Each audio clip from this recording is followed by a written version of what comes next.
we fit in the church. We're here on Sundays. And then when they see you out, almost like when you see your elementary school teacher out doing something normal and not in the classroom, you're like, oh, what? We don't even know It's a little bit like that when we're out in the wild and people are like, oh, you shop at Target? That's wild. Yeah. It's hard for me too, because I don't know if y'all run into this, is you don't know their names, but they know yours.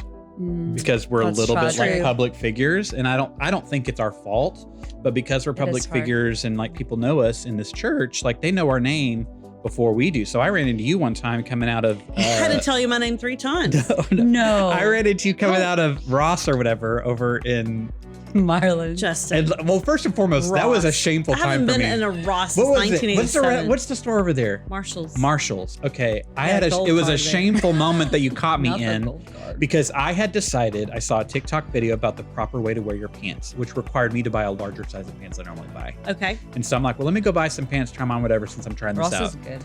And I was like, great.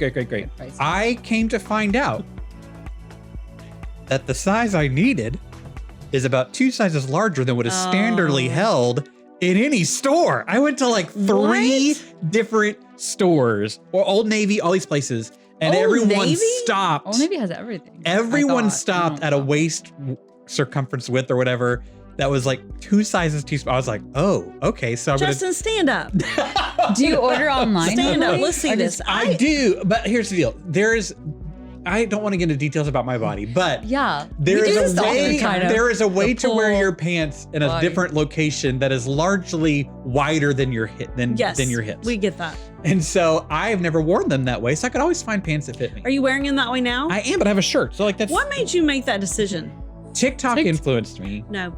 You can't even see. The shirt is down. Sometimes you tuck in. Well, you've already told me you don't like to tuck in, and I've stopped around you. I did. We've had this talk. I've stopped around you. But this is not tucked in. Even still, the pants do feel better where they are. But I'm saying I ran into you in a shameful moment because I was just realizing that I was too fat for the regular clothes. Like, that's what I was entering. And we had this moment where I'm like... So not only did I interact with you, I go to Old Navy. And I strike out, and on the way out, someone rolls down their window. And they're like, hey, Justin, you're shopping. And I was like, I don't know who these people are. I don't even, I don't know their name. I don't recognize them. And then on Sunday, they were like, oh, hey, good running to the store. I was like, oh, okay. That was fun. At least I know what campus you go to now. Where do you think is the most awkward place to run into somebody when you're shopping? Hello, and welcome to the Almost Amazing podcast from the CityRise Network. Hosted by Jennifer Dennis and produced by me, Justin Kellough. We're a podcast that was supposed to be focused on parenting, but we've kind of lost the plot along the way. Honestly, we don't know what this podcast is about, but we talk to incredible people who love Jesus, and our hope is to provide encouragement and fun whenever possible. If our lack of clear direction bothers you, we apologize, but no one is making you listen to this podcast, unless you're married to Jennifer. Andy, thanks for listening. Hey, everybody, and welcome to the Almost Amazing podcast. We are thrilled that you are here with us today. Thank you for listening to our podcast, and thank you for seeing us out in the public and telling us that you enjoy our show. Yeah. We're excited. We have Ashley Miksch back in the mix. Ooh. That was great. Mix. Hi. Mix. That was great. And Justin here, producing, also leading. Also Thank you. Let's dive in. I have something that happened with me and Jennifer this week out of normal interactions with me and Jennifer, and I want to make sure that we clear the air. Yes. Oh, great. So we're going to wait until we're on the podcast to clear the air. So I am starting my car in my driveway, and I start the car. My wife is inside. She's not going with me, but the Bluetooth connects to her phone. Because if you're in a certain amount of like range, it just is like, hey, there you are. And I'm so used to being terrified by some random podcast that jumps in on my car. And she's usually the one doing that, like she's connecting. So I'm starting the car, and then I think I know what our beef is about. I hear someone just like, hello? And I was like, what is, and I can't find the button fast enough to disconnect. I know why we have beef. I just remembered that. I can't find the button fast enough to disconnect. So I just turn off the car, and I walk inside to Kristen, and she's like talking to someone on the phone. And I'm like, turn off your Bluetooth. She's like, oh no, it disconnected. I'm like, it disconnected because I turned off the car. Turn off your Bluetooth. And I left, and she did.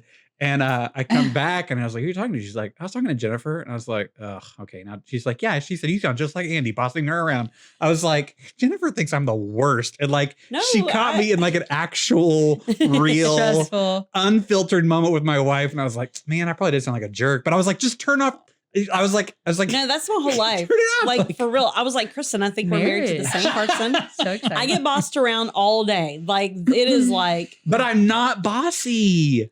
I do not boss her around. I don't. This is when you need to like switch to YouTube on this show where we both give the no. Talk about Like bossy. the office where You're kind of bossy just with us. You're kind of just bossy with us, let alone like your family. Like, I'm bossy with my kids. I'll call up and I'll be like, hey, Justin, we've got a new member of the team.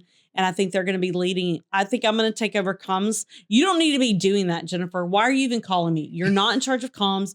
Give that to someone else on your team. That's what they're there for. For me, subtly, that sounds bossy.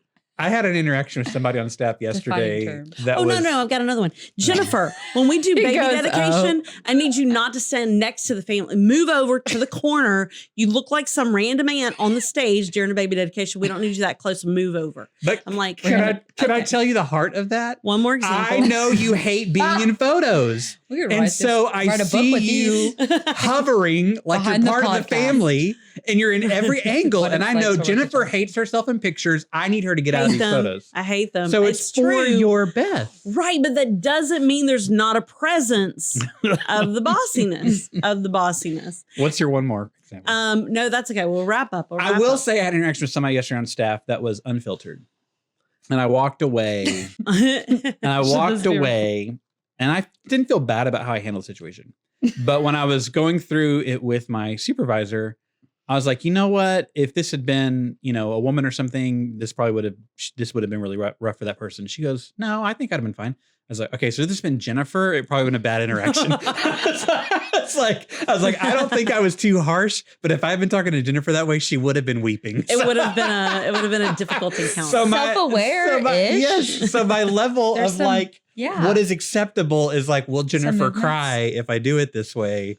But I think Andy would agree that I get bossed around a lot, but he would say you need to be bossed around a lot. Like you've got to do some things. Does he do it in a way that you're still attracted to it? Yeah. It's like, I don't think it's like, I love to be bossed around. It's more like, okay, I won't forget to feed the dog again. Because he knows you so well. He knows that you work better. He's like, he's like, have you ever thought about taking the trash out of your car every time you get out of your car? You need to be doing that. Yeah, I think about it. Marriage doesn't seem for the weak. It's like marriage is not for the weak.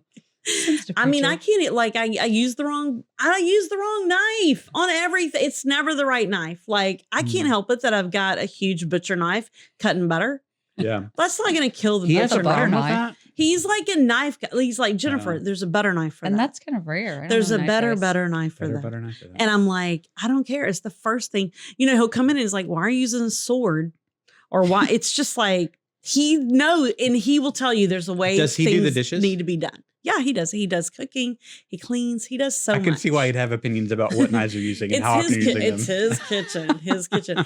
In fact, I was trying to move the spice. To the closet because we have to bend over to find the spices in a little bit of cabinet. I'm like, I would like those more. Yeah. I would like those more displayed. Yeah. If you have your spices below waist level, I agree. Sometimes the drawers are fine. The drawers where they lay flat. Lazy Susan thing where you're spinning it. So I'm bending over, spinning a Lazy Susan, trying to find spices.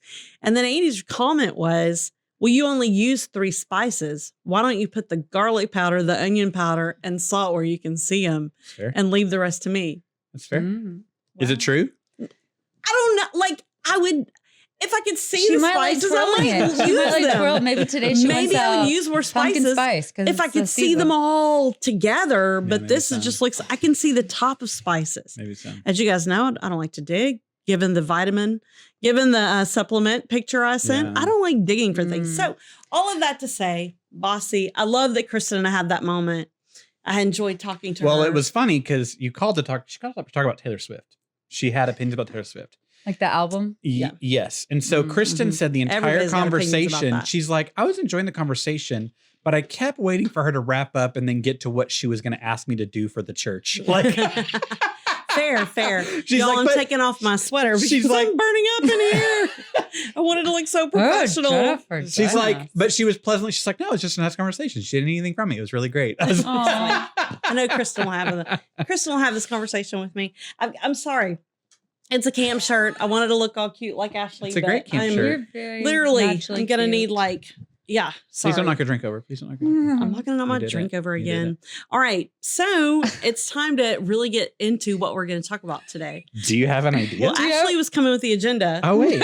Are we checking in? That's Oh, yeah, not we what need to I check in. heard last time I checked. You were on the show. And now you're turning the tables. We start with the check-in. So, what are we excited about this week? Oh, well, the week's over. Well, there's nothing. Our Friday is Thursday for most of you're off on Fridays, right? Yeah. Yeah, because we're working 'Cause Sundays. Sunday. Yeah. All right, so So what were we excited about this time last week? Getting That was into timed great. this week. I want to say real quick that I have a question. Did you and Jenny get in a car together yesterday at all? Because No, I don't think Okay, so. well, I waved at some people pretty vigorously that were not you. Really? Yeah. 2 weeks ago on a Wednesday, y'all were driving out of the parking lot as I was coming back from my house, and y'all rolled on the window. And y'all were Oh, like, hey, yeah, hey, yeah, hey, yeah. hey. And so that same interaction happened. A car was coming out, and I saw two ladies in there, and I was coming out, and I was just like, I didn't even like wave normally. I was like, Hey, I was like, get that threw up goofy the peace side. sign. That goofy and gesture. this lady was like, Wait, was it? You don't know who it it was? wasn't anybody I knew. That's why I was asking if it was you. I think it was preschool workers. I think it was maybe some, I don't know. I didn't know. Me and Jay Okay, didn't. well, me I and was- Kaylee drove two separate cars to Target. Okay, well, it was somebody I didn't know, but they were nice enough to give me the peace sign back. Hey, but that's they did look kind of, they confused. matched your energy in a subtle way. They did look confused. So I'm disappointed it wasn't you. But Sorry. I think those are the funnest encounters when you're not expecting that to be the person that you think it Mhm. was. And I will say that I've done that recently when I went to go work out at the Y, and two of my great friends, Olivia and Tim Threet, work in the Y together. And they are husband and wife. And I'd seen Tim, and I'm like, hey, Tim, what's going on? And we're on the elliptical going about, 1.5 miles an hour. And I look around to see his wife, and I see a woman on the bicycle, and I'm like, oh, there she is. There's Olivia. So I jump off the elliptical and pull my earplugs out. By the way, that's a lot to completely disengage from a machine, get off of it, and walk to go greet someone. And truthfully, people don't like to be greeting each other in the wild. We've talked about this. People don't want to be bothered while they're working out. And I come around her shoulder, and I'm like, what's up? And I just do the double hand wave. Right. Not her. In a sweet way. No. Sadly enough, it's not her, but it is someone else I do know. oh, why is that Right. sad? That worked out perfectly. Right. But it's someone that I've vaguely seen and a little bit waved at Oh my gosh. several times at the gym, like, oh, hey, oh, yeah. Not today. You really But want to see now her. we've gone from vaguely, hey, I think we've known each other, to double hand, I'm in your face, waving like Such a Dude. creep. it. And I did that at church a couple weeks ago. So there's one guy that works the door as a greeter, and I met him one week, and I was like, oh, I had a great conversation. He's so cool. Like, I know who he is. And so I saw him the next week sitting with his wife before service. And I run over and I was like, hey man, how's it going? And I was like, this isn't the same guy. He's never It's met not- me before. they're And I'm like- talking to him. They're like I am his best friend. They're like, these people You in made church me feel are so seen. friendly. He's like, you really so wanted friendly to shake here. my He hand. was so confused. Someone noticed. I mean, me, he you know? like Like, stood. hey, he like hey. stood up. I was like, oh yeah, no good. And I was like, I've never met this old man before, but he looks just like this other old man. But the other old man has an accent from a different country, and so I knew very quickly this was the same person. And so then I ran into this secondary man a few weeks later, Good and I tried to gracious. I wanted to be like, oh hey, what's up again? I see you a lot of times. Haven't had a chance to really know what's your name again. Oh, like no. I had to No, you didn't do that, did I you? did because I wanted Oh my I wanted to goodness. be move forward intentional. confidently knowing his name. And so now I know Seminary his is name. already impacting you. It was a mistake. These ministry classes you're in. I mean, I don't think it was a mistake, but I am walking around thinking, if I was the leader of this church, how would I interact with these people? And How is yeah. You Yeah. want to be able to is I get how that. how would I interact? I wouldn't try and fade into the background. I wouldn't say that's not my job. I'd be like, no, this is my job to know everybody. This is my job. Sure. If I did know someone's Oh, name I hate and I the missed feeling of it, not it's knowing my the job name. to fix that Yeah. the next week. and I don't even say I'm not good with names. And I really don't like it when people say, it's nice to meet you, I won't remember your name. Like, I don't Yeah. like it when they say that. It feels Mhm. very rude. like, I asked her name 3 times in a conversation, and that usually helps me. or you'll I'm like, use it I'm saying, over and what's your over name again? Okay, got it. If I Can can I put your name connect one them more to time? someone that I used to know and Oh. connect that to Like if I can make a connection with their name with someone else and tie it into my brain, I can usually remember it. This one guy I met on the street one day, and he has this dog and he makes his own fiddles, and his name is Fonza. And he goes, people don't ever remember my name. I go, it's Fonzie with an A. How could you not remember that? So now every time I see him, I think about Fonzie with an A, Fonza. He's like, you're the only one that remembers my name. I'm like, I guess I'm the only one who remembers Fonzie. How are they not doing that? I can't speak highly enough though to you and to people listening that go to a church looking at your job as if you were the senior pastor. How would you interact with people on a Sunday? Oh man, if I don't know their names. Church? And here's why I want to speak highly of that. Anyone can do this. You don't have to work at church. I'm serious. Roger and names, amazing. Right. And like incredible. And it's probably comes from repetition. Like he works at it. But I'm just saying, if you go to a church, if you're part of a Christian community, if you go to church on Sunday, if you just start thinking of yourself as what would I do if I was you're saying like, how would people want me to treat them? How would I behave if I was in charge of this church? And I started doing that. And the fruit of that has been pretty incredible. That explains a lot of the way you treat people. I know, so much nicer. And so a few weeks ago, get over here, move there, do that. Usually I post up by the welcome area just to be available. If somebody has a question for information that they don't know the answer, volunteer doesn't know. Right. But I saw this guy just like awkwardly standing by himself, just hanging out. And like my carnal flesh reaction is to ignore that person and not strike a conversation. It's to like, I don't want to engage in that. That's not my job. I'm not, he doesn't. I get that. Yeah. And I have some insecurities. I'm not in charge of this church. Nobody knows who I am. Why, whatever. But I was like, no. I was like, it doesn't matter. I go to this church. I have the right to go introduce myself to someone I don't know. And so I walk over to this guy, and it turns out he had been invited by someone. So he knew one person there, but that one person was very active in the worship team. So he didn't have that like safety net. And so I had a conversation with him. He was looking for a church. And then I told him about, he was looking to get plugged into a men's group. I was like, oh, men's Bible studies on Tuesday morning. You should come. I don't go, but you'd love it. And little plug. And I found out that week that he did go to the men's Bible study. I was like, Justin, it worked. I'm like, pretending you're the senior pastor helped someone take a step towards connecting. And all it took was me with that conversation. I didn't show up on Tuesday to say, hey man, are you going to like, I didn't have to get him to men's Bible study. I just had to alert him to the opportunity. That's as simple as seeing yourself as a member and a part of the body. Right. As opposed to we're all just kind of here and we're disconnected. I mean, I think that's that's a really cool perspective move. What do you wish church members would do to help in that vein? Like, what are some things, not maybe students too, like what do you wish students would do to help be not just church participants, but be part of the host or the people leading. Right. I think that the spiritual way. Or man, you go first, Ashley. Okay. I mean, I feel like anyone, like for me, when I go to places, I don't like attention, right? But I can't think about what people are going to think about that as just like being intentional, regardless of like what they might receive it or how they'll like receive it, I guess in general. But I don't know. I don't think too much about that. I think I just want everyone to like, again, feel seen and known and like their name and just be intentional. Because I don't think we realize the words can affect people, especially if people yearn to be part of something deeper in a community. And I don't think we're always mindful of that because the church, we're like business oriented versus like knowing them and like helping them like feel like they're part of our family. It's like the family, right? And I think be more playful, I guess. I don't know if that makes sense. Like we can just have fun too together and bring people in because that's what we have to do with students. Like we want the leaders and stuff to like, hey, play a game with us, which is different. I think you're not going to tell adults, hey, like come play goldfish with us.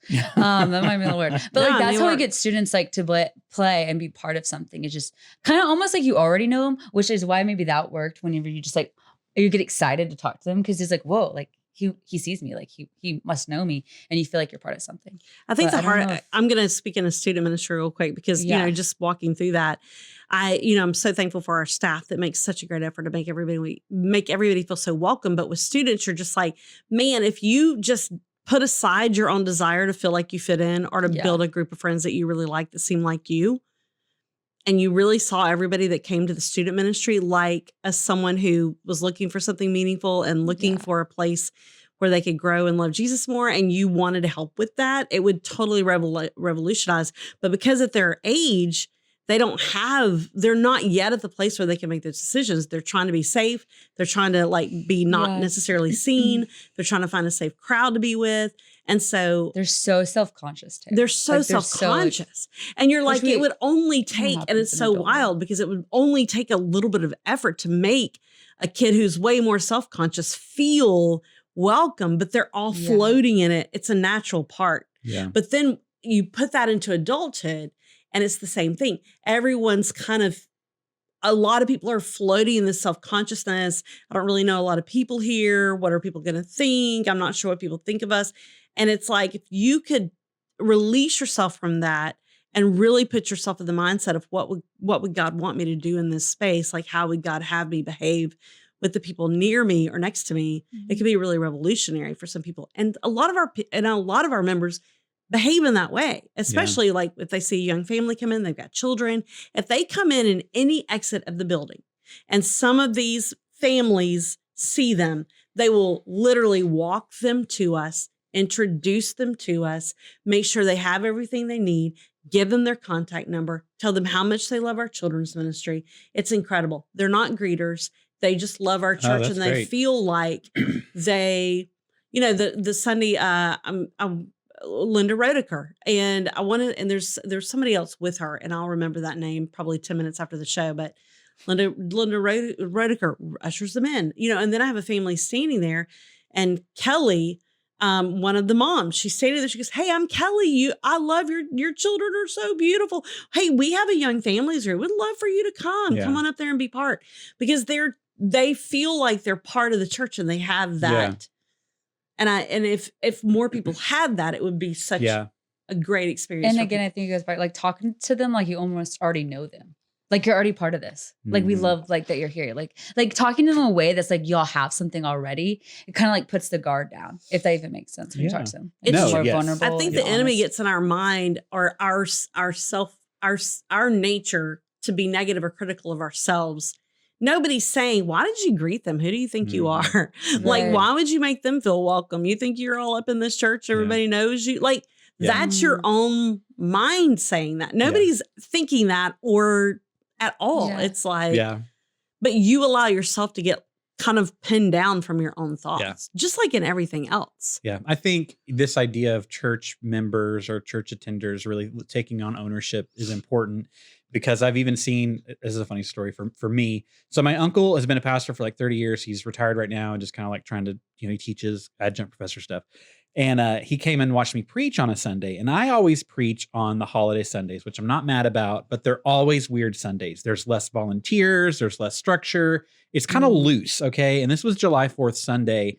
And so he came to watch me, and I appreciate that. And after the service, he came up with somebody that I didn't know. And I was like, "Oh, he brought a friend. That's really cool." Or him and my aunt brought a friend. And he said, "Hey, this is so-and-so, so-and-so." It's like, she came in right when I came in. We didn't know where to go. So I just wanted to, we connected because there was no greeters. It was like July 4th. Yeah. So he wasn't like saying we did a bad job, but it was just funny that his pastor brain is, and when she left, he's like, "People don't come back if you don't recognize that they're here." He's like, that's so that's so good. He's like, "I don't go here, but I wanted to make sure that she felt acknowledged and seen." And I also was new. So I just like brought her back in. She sat with us. I was like, "Oh my gosh." Like, what a pastor's heart that if like every church person would have, how much quicker would people get engaged in community? And I appreciate you saying that there's already people in our church that do that. And I agree. Oh, absolutely. I agree. I don't think at all campuses, at every campus, They just have this gift of hospitality. They use it. It's really beautiful. So I thought that was really cool. Like Justin, have you already talked about what you were excited about this week? Was that your whole thing? I don't think I'm excited about much. Nothing gets me super pumped, but nothing gets me super pumped. Yeah. Did Ashley give us something? She didn't give us anything. No. Oh, you asked me something else. We just talked for 23 minutes and did not check any of those boxes. We didn't check in on the boxes. We just switched over to some other. I'll tell you what. Why don't you tell me this? What is something you're looking forward to? What do you want to talk about? What are you looking forward to, Jennifer? No, I'm trying to just not, like, I think I've watched too many videos where they're like, don't just ask people how they're doing. Ask them something about they're passionate about. What are you thinking about these days? What problem are you trying to solve? Who's the worst person you interacted with this week? Oh, yeah. Let's do that. We can still put pictures up, right? Yeah, I can put pictures up. I think that so let's say, okay, tell me let's do this. Instead of that question, how about this question? What moment of the week this week would you have tagged out your week if you could have with someone else? Oh, what would you like? Could you have been like, And Like they would have switched, and just somebody rando would have switched places with you. Oh, switch places. I was like, tag. like tag. I thought you I'm meant out. like, hey, can we stop talking? Take them out. No, I meant That's like, why, like, let's in a stop this wrestling match conversation. or I don't know. Do they still tag people out in wrestling? I don't think so. Okay, go ahead. I had the honor. I don't know if I'd tag out of this, but I will say it was out of the ordinary. And it was one of those things I didn't really want to do, but I was glad that I did. My son is in karate and he likes it okay, but he doesn't like anything that much. So like we do it. He kind of fights us. I'm like, okay, we paid for the semester. We're going. And so we go on Thursday nights the and irony, do karate. he's fighting you not to do karate. Yeah, I know. So we do karate, but they also have these like special events. It's like weapons workshops and ninja camps and all this stuff. And like they had a ninja camp, day coming up. I was like, can I do it? Please. And so we do it, and it's a 4-hour thing, and Christian signs him up, and I'm like, well, can I drop him off, or do I have to be there for 4 hours? I mean, it's like a camp, it's like, why do I shouldn't have to be there for 4 hours? And Christian's like, well, no, you don't have to stay. And I was like, okay, I have to stay. So I go to this thing, and I didn't want to be there, but by staying, one, he felt more confident. And Aww. 2, I met a very nice guy from Finland whose son is also in the same karate class. And so, and I also got to throw some ninja throwing stars. Oh, so, they let you tap in that? Yeah. Nice. That's the one part like, hey, adults, you want to come do this too? We're like, yeah.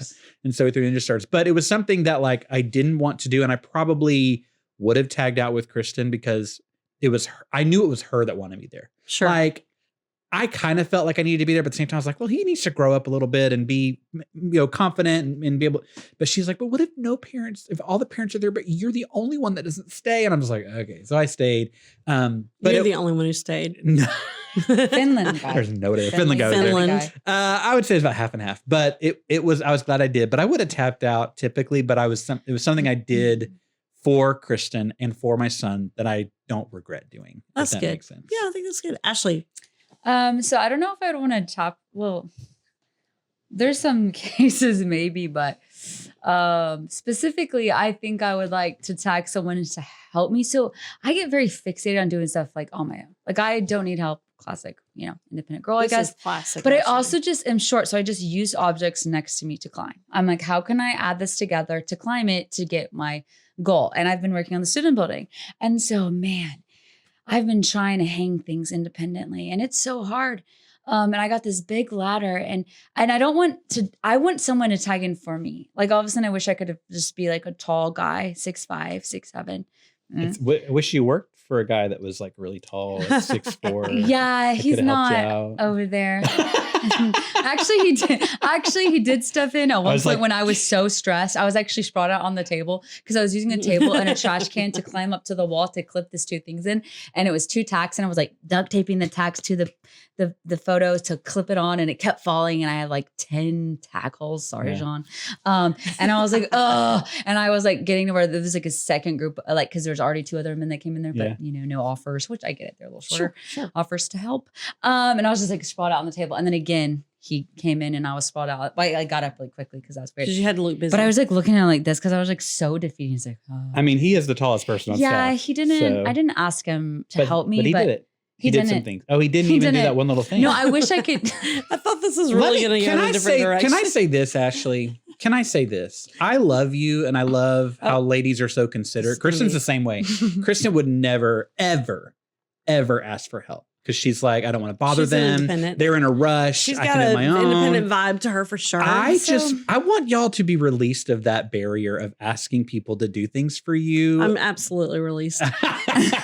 Hey, girl. Especially if you're really like struggling. But like it's hard because you can't always depend on that if I don't have an individual. But if they're there. But if they're there. But it's like cheating in the moment. You said 3 guys walked through. Well, you didn't ask one of them. But also... You were taller than most of them? No, the first 2 with the trash can maybe. but it's not like they came in and said, oh, what are you doing? They just smiled and walked by the first 2. And then he just kind of looked. And so it's kind of like, and he didn't see what I was doing, but then he saw what I was doing. And it's kind of like, I don't know. I don't know, man. I should. It's on me. At that point, I was kind of like surprised I didn't. But then I also am like, I don't know. Don't want to, because he was like doing slides. Can I tell you as a man though, too, we also overthink offering help. because we don't want it to sound like we think you can't do it, or. And I have rejected him so many times. So I am speaking on behalf of, I think everyone in this situation should just understand that men oftentimes will be reserved about offering help because they don't want to make it sound like they don't think you can do it. Right. And then you don't want to bother them when you actually need help. Yeah, that time I actually somebody else. So everyone in these situations are just not saying actually what they think. When I could have said, if I walked through, I was like, hey, do you need help? And fine if you don't. Like, well, then there's part of your head that's like, what if they're not here to help next time? How are you going to get it done then? Yeah, that's what I think of. I'm like, I can't depend on someone doing it. So I'm always so like, and I just like get fixated on things, and I just want to get it done. And then obviously get it done right. Not that a man's very capable, especially the strength, because the wall's intense and then the height. Because even when I was bringing stuff over to the building, you would just see men randomly watch me because it's like a high. Like I have box on box on box, and I'm pushing it by myself. And it's, it's like 7 feet up, and I'm like pushing it. But there has been guys, can I help you? It's a stranger. And you decline. Yeah. There was one time where I declined, and then it fell. Like one of the boxes fell off when I was like, but then he was trying to help, but then he was doing it wrong. And I was like, actually do this and you can help me. But yeah, so there's humility in that I need to learn to depend on God's people who are made in the image of God, who are very much capable too. And I need to. So my tag out moment's pretty obvious. For me, it's like, this is definitely the tag out is Andy's out of town this week. And I don't know if we've talked about it, but he's kind of packing up his family's home in Nashville. It's been it's that sandwich generation of dealing with your aging parents and also having kids in college. It's just a rough space. So like within a week, Olivia's lost her car. We've got prayers for a new car situation. And then Andy's dad was put into a home, which we've talked about, dementia. And so Andy's in Nashville and I'm with the dog for the entire week, walking the dog 3 times a day. Miserable. Those are multiple tag out moments. And let me say this morning, so here's the deal. Andy and Flynn have they've got their own plan every day. Like they walk the same track, they do the same plan.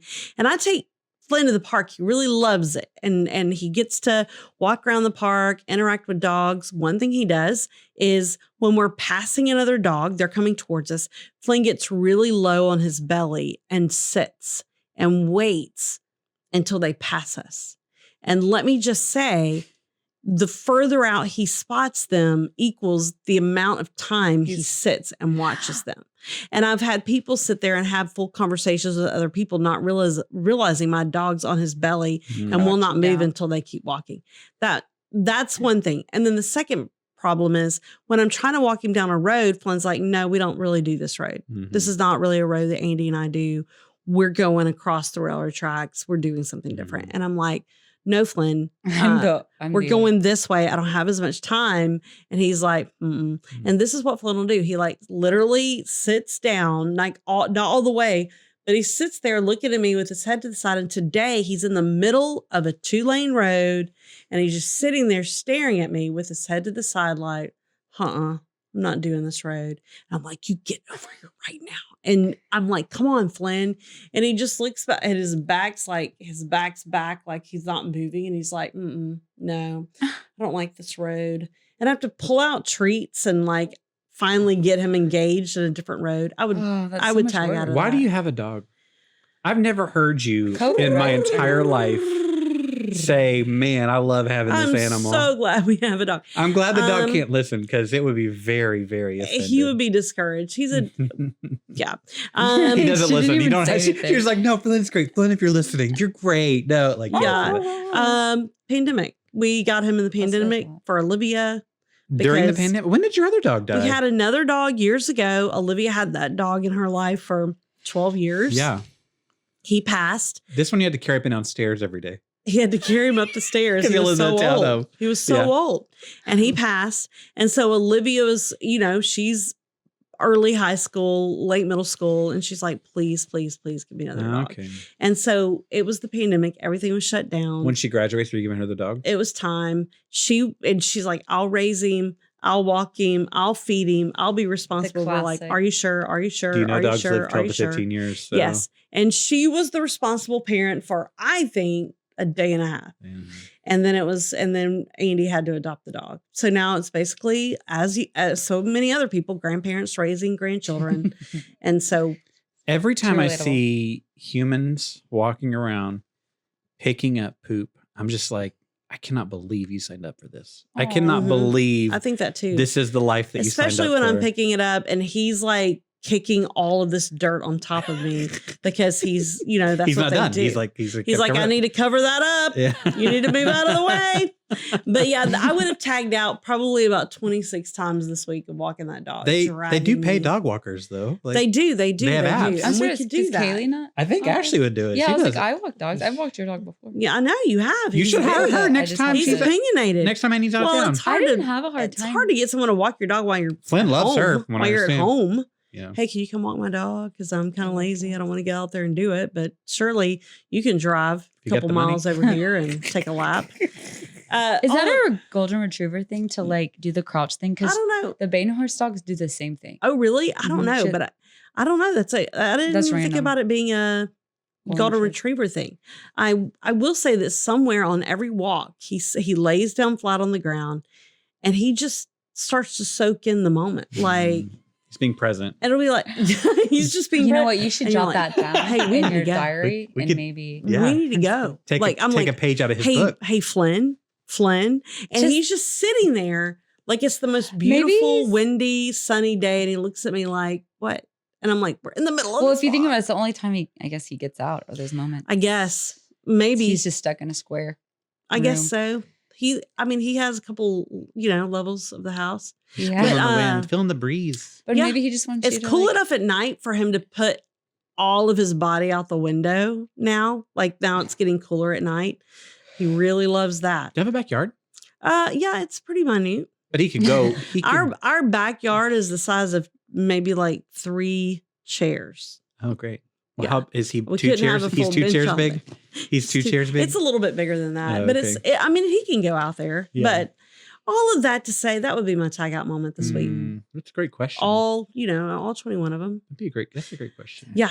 Andy's going to listen to this show and he's going to be shaking his head like, dadgummit. And Andy walks him all the time when he's in town. So it's good But I for mean, me I to think take a it's, lap. a reminder to go to nature and just like get Yeah. steps. Do you Like, ever, I take my shoes off and try to ground. Oh yeah. Do y'all do that? It's called Yeah. grounding. It's where you Mhm. take your shoes I do off that in student and building you're a lot, on the but- grass and it's called grounding and it's Seen supposed to reconnect you to the earth's energy. I mean, I'll say any interaction with I don't do nature, that. especially when it's cool outside and you can have like short sleeves on or shorts on, it's like perfect. You know what I'm saying? Like to Yeah. feel cool air, to feel the grass. I'm all about that. I have a question, Jennifer. What chores are you responsible for? oh, Is What- that are excitement? you? or Is this just kind of leading to the stage where you kind of unearth the fact that Andy does everything? I don't Is think that Andy where we're does headed? everything. I am just can curious read because in between the lines, every Justin. story you tell is, oh, Andy normally does this. Andy normally does this. Even today, you're talking about cooking and spices and dog Andy walking. You're talking about all cooks these more. things. I clean the kitchen, And I will say this, you gave birth to a human and you cared for that human for years. And like, so I'm not saying you've done nothing, but I'm saying like now Oh, that well, you're thank you. in this for not world. saying you've She done needed nothing. that Now one. that you're in She this needed world. that I've done affirmation. something. Well, I'm it's probably nicer than what Andy would say it, but like I am just saying when you look at your lives now where it's just 2 adults living together, right. what do you do and what does he do? Are you doing? Andy's like, yeah. Do you wash his laundry? No, Andy won't let me wash his laundry. Okay, that's on him then. I put too many things in the dryer. That's his fault. Yeah, that's his fault. Couple of shrinking episodes, and Okay. I was kicked out of that. It's a show now. I usually don't do the grocery shopping because I keep You buy too many overbuying apples too- and watermelon, yeah. It's not that I don't do chores. It's like slowly already talked chores have about been this. taken away from me. It's like Like I you used tried to be helpful, but he wouldn't I let you. tried to be helpful. Okay, that's fair. And then it's like, no, you're not grocery shopping anymore. We don't need an 8th mayonnaise. Yeah. And so All bills are probably automatic at this point. Somebody's he paying pays bills. the bills. I mean, it's automatic. He like, doesn't like write checks. like though. yesterday, I was going to take care of a bill because he's kind of stressed out, and I double paid one of our bills for the next 2 months, I keep and laughing. I'm like so sorry. sort of endangered another situation. So he's like, "You're never doing the bills again," and I'm like, Wow. "Oh darn it!" And then he does the cooking after a couple of burn situations. Do you like pick up the living room I and do stuff my like own that? laundry. Are you I the do my pickup laundry. person that I like can pick up the living room. Yeah. You see, I it's can just that I can't vacuum. pick up.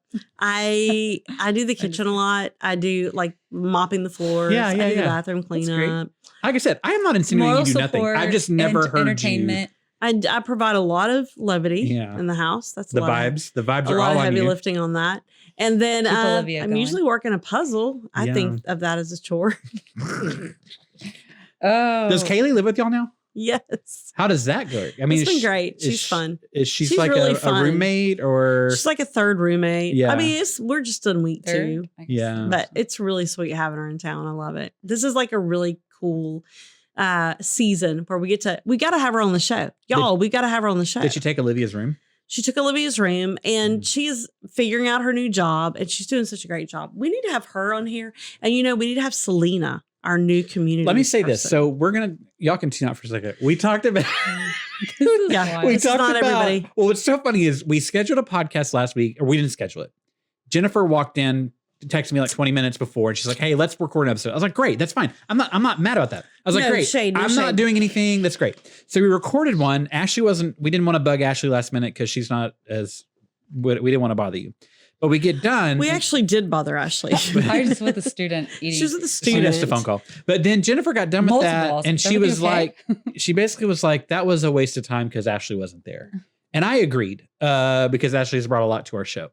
And so we start asking, how often are you available? And is every other week insane for you to do a podcast? Or is that like, you can handle that? That's not wild. That should be fine. Okay. Yeah. So then Jennifer, back over here. Does back she here. want me to ask you a right here. question?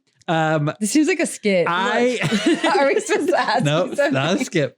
No, I know that when Justin's talking that the camera's not on me. And so I'm working on seeing if I'm just working Your contour on looks great. I don't even. So what I'm was thinking- saying I was is, like I thought that was a skit all of a sudden. if the like a camera commercial always- break. Yeah. We're about to. always know when if Justin's talking, this is basically free time. Yeah. I'm over here drinking. that's why you hear ice sloshing all the time while I'm talking. Just the sound underneath my voice is ice sloshing. Always.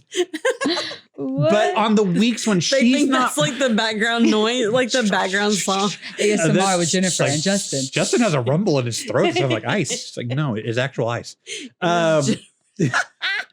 On weeks when she's not recording, we could have guests, is what I'm saying. Oh. So if she's comfortable with an every other week pattern, like Oh. next week we could bring in Kaylee Okay. without Ashley. Oh, okay. And then have we Ashley need back. to have and then, Selena. Yeah, and, yeah. Okay, but Selena will okay. be in Rwanda for like 2 weeks. But Oh, it's mission trip. so if you tuned into that, that's a little behind the scenes. Because what's so funny is I sent an email and Ashley was like, I'm kind of okay with that. Do y'all have like meetings or something to plan this or anything like that? And we're like, nope. We literally, You're coming to the meeting. I was like, when you're being recorded, that is the only time we're talking about this podcast. The meeting. So you're not Wonderful. missing anything by missing a meeting.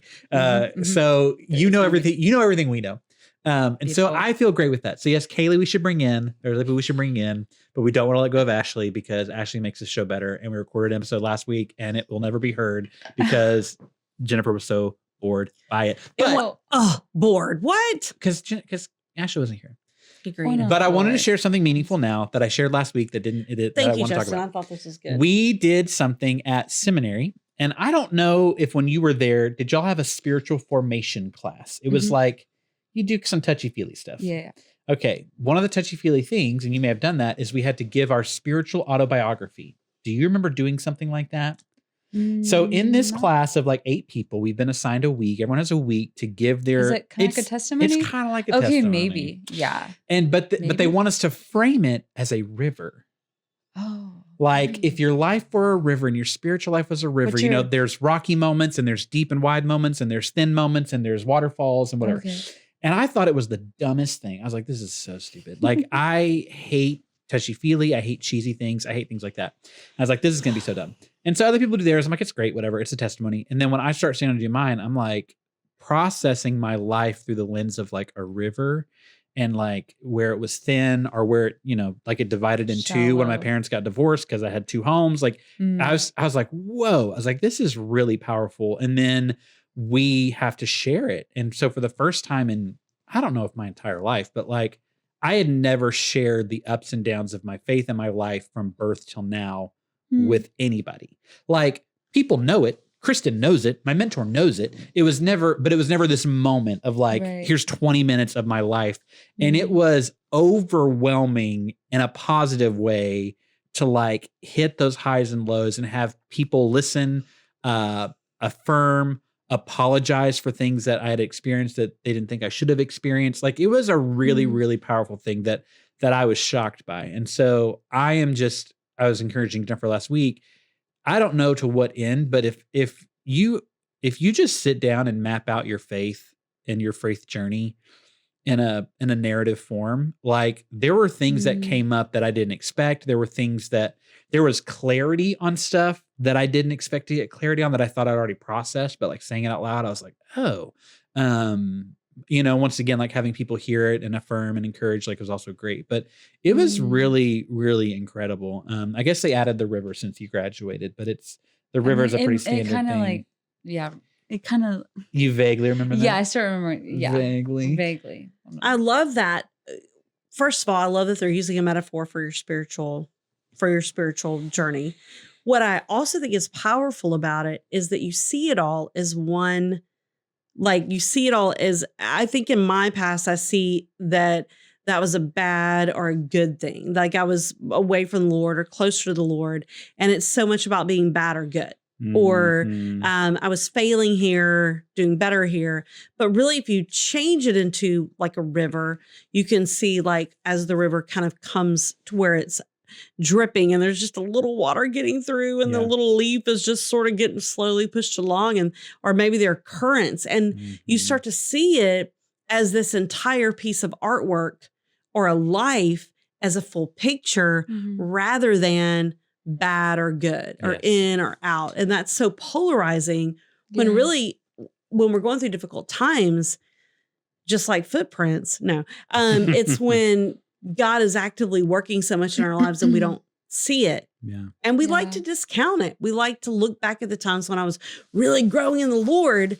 But when we do that, we're discounting the times when God has rescued us, when God is preparing us. Right. And to look at it through a different metaphor allows us a lot more clarity in that. Yeah, I think. And it did neutralize things that you would have typically labeled good, bad, failure, success. Like, it neutralized. Like, there's a couple of moments in my faith in my life that were like, they were things that at the time felt, like you said, good or bad, but they ended up just being rocks that my river had to get around. Like, looking back, I was like, oh, here was a big rock. Like, my freshman year of college, I had a crisis of faith in that I went from tiny East Texas town where everybody was a Christian to University of Texas. And I was like, I had just got called to ministry, but I went to UT and I was like, dude, there's a lot of ways to believe. And I don't know if I'm right. Like, I had just gotten called to ministry. I got involved in the church when I got there. But at the same time, I was coming face to face with so many worldviews that I was like, somebody's got to be right. And I'm not sure it's me anymore.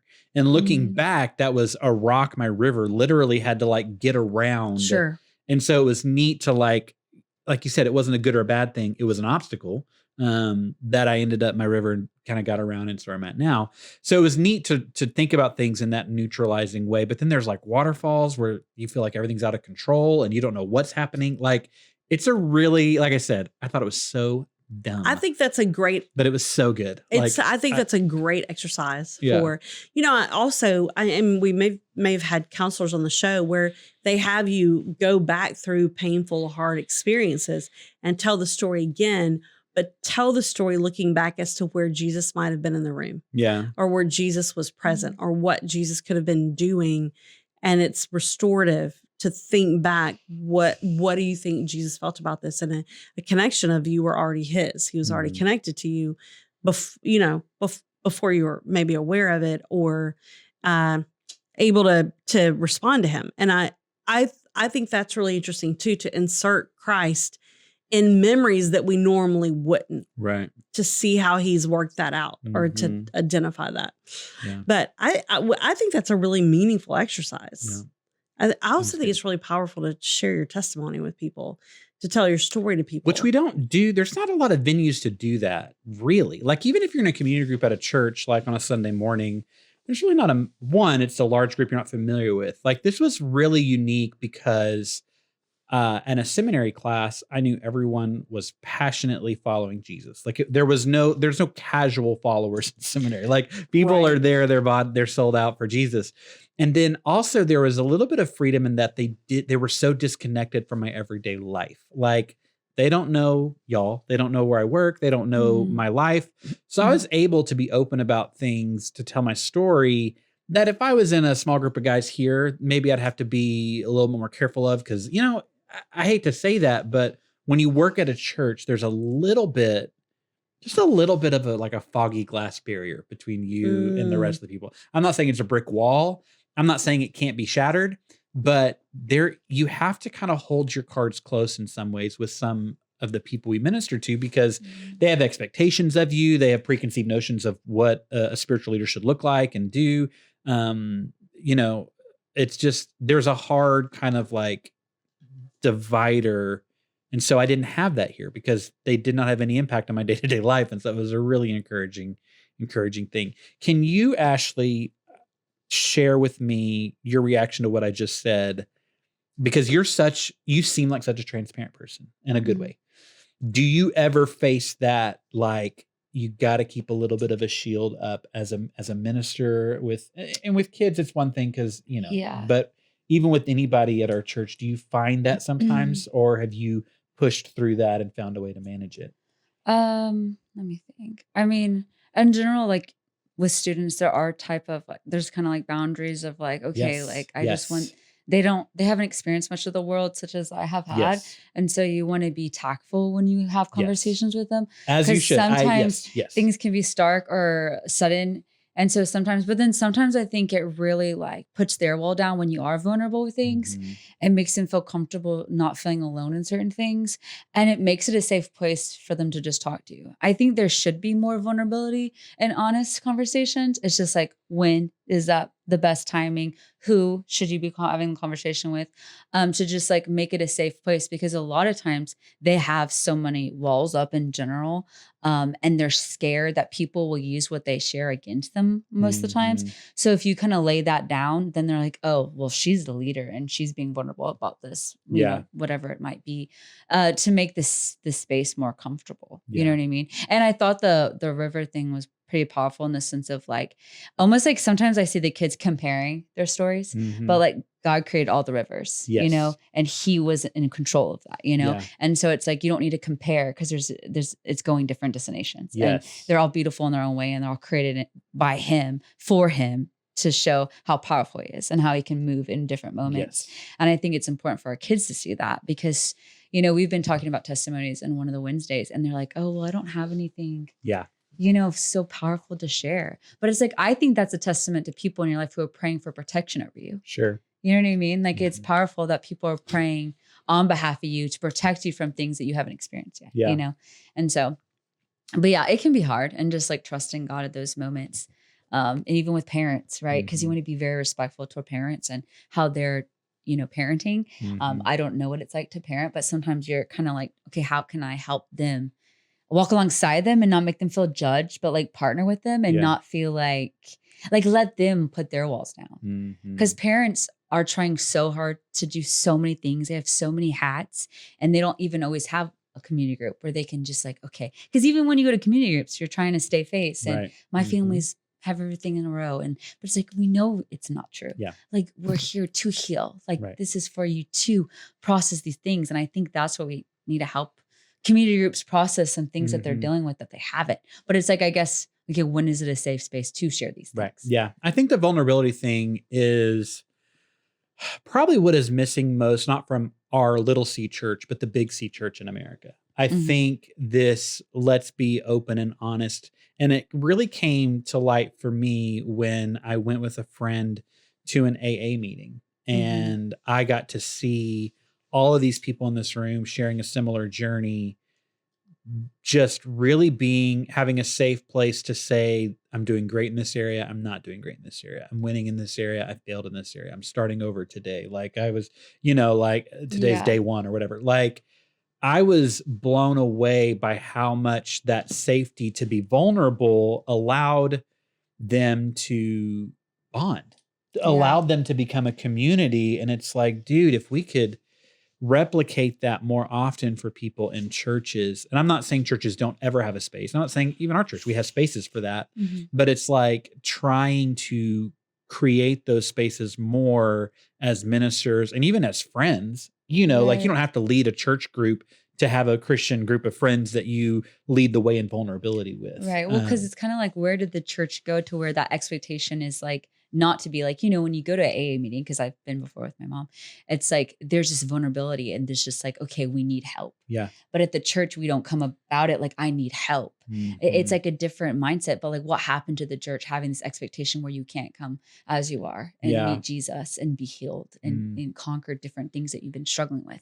Like, how do we shift things with the way, they walk in, Dude, you talking about coming to church and being honest that you need help. I don't want to blow past that. I thought that's a really powerful statement that I agree with. I think more and more people come to church without the expectation of asking for help. They're like, I'm not here to get help. I'm not here. I don't know why they're here if not to get help. I don't know if it's because they're checking off a box. I don't know if it's because of what they're called to do. But I would say very few people walk into the church buildings with the mindset of, I'm here to be helped either by the Spirit or by God or by other believers. And if we just walked in with that mindset more, I think vulnerability would flow from that. Like even just admitting that you're here for help is a step of vulnerability that I think a lot of people wouldn't do. I mean, I just don't think that that's the default of an American is to go somewhere and admit. I don't think that. Let me talk about the full circle of I don't this. know that there's. No, I need you to stop. I love you. We just talked about how Ashley couldn't ask for help. We just talked about Ashley was trying to do this thing on her own. We just about Ashley. She had 3 valid humans walk by, and she could not ask for help. Not as in you were wrong, but like what an incredible picture of how all of us are spiritually is like we can be surrounded by people. I'm so sorry I cut you off. I love you, Jennifer. No, that's okay. It's just Molly Reed. We can be and that's another full circle. Y'all's conversation and we can be the bossy thing. We can be surrounded by people that are capable and willing to help us. But if they don't know that we need it, there's nothing they can do. Well, there's a reason that people, I think that what you said is so powerful, but people don't want to be that vulnerable. They don't want to be the person who needs help. Because then you have to put work because and then you effort have into people and alter habits and it's very illuminating. Yeah. I'm saying it's the first step of vulnerability. I think you're right. It's really hard to get people there. It's really hard to be there because of people see me differently. They'll see me as weak. They'll feel like sorry for me. They'll or I'm feel a burden. Like I'm a burden. And those are the same things that Ashley's thinking when she's like, I don't know. I'm just putting words in your mouth here. It's like, I don't want to be the person that's needy that people feel like have to have. So I think we have these reasons in our mind that are stacked up that equal to be friendly to people. We're not going to put this out right now or right here. That's why I do love community groups, because that is a space where they can begin that. But Ashley, I think that's really wonderful. I think that's so good and transparent and such a good insight. And look at you, Justin. You're really getting a lot out of these classes. I am. I am. I think anybody, I don't know. It's been a great time so far. We'll see how next semester goes. I'll have harder classes, so I may be whining about it next year, but I feel good now. I'm sure there's some whining to come, if I remember seminary correctly. Yeah. I had some. All right, so I guess it's time to kind of wrap up our time together. Yes, if you're tired of us, sure. There it is. That's a good way. That's a good way to just last another hour and a half. The banter of Justin and Jennifer. The banter. Oh, how sweet. Justin, Jennifer, and Ashley. So I guess we'll be like Jaj. I don't know. Jaj, Justin, Ashley, Jennifer. Okay. Okay, so the get to know you question this week. Yeah. Did you guys have a chance on that? That's still my assignment, right? I think it's still you. There's a whole assignment? Yeah, it's the get to know you question every week. At the end of the show, we do a get to know you question. Oh, okay. And it can be various sundry of things. And this week, mine is, as we're moving into this fall season and we're, thinking about all of the holidays coming up, my question is, if there was a store that you were to be trapped in for a year, what would it be? I mean, I'm so practical. I'm always like, okay, what has the food? What has the shelter? What has the what has a sleeping bag? But you also need to be able to hide. There was a movie From I'm gonna interrupt you right there. I was waiting for her to say that.